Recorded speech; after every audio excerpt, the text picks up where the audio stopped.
Hi, my name is Hummy Man. I am the guest conductor of the Columbia Community Symphony Orchestra. I'm also an instructor at Columbia College and best known for being a professional film composer. So how did you first become a conductor slash composer? I've been doing it for a long time, so my memory's not that good, but when I was much younger, I wrote music from the time I was about 6 years old.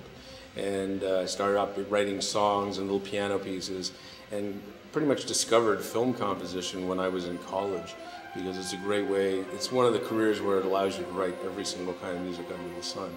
And that was one of the things that attracted me to film composition. On the way, getting to that point, I worked as an orchestrator and conductor on a lot of motion pictures. You've probably seen a few of these: Sister Act, City Slickers, Drag Me to Hell, The Grudge, A Walk to Remember. So I've done a lot of conducting for other people as well as my own. When I first got to Columbia a year ago, I found out that they had this community orchestra, and I offered to guest conduct a concert of the stuff which is my passion, which is film music. And so they asked me to do that one concert. It was the closing concert of last year. It was very successful, and the musicians had a lot of fun doing it. It's something different than just doing the standard classical repertoire. It has its own very unique challenges, some of the challenges being that it's much more rhythmic and kind of groove-based, which is something very new for most orchestral players. So it's kind of something different that they get to do. And it's funny because sometimes they'll think, film music, and then they come in and they go, oh my God, this stuff's hard.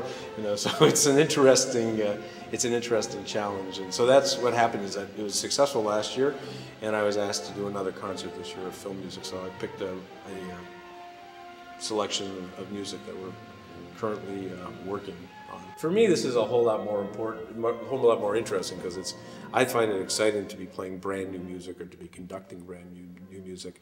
And it's music that on some level is a little more accessible than 20th century avant-garde music. Not that there's anything wrong with that, but you know, for most people who are not musicians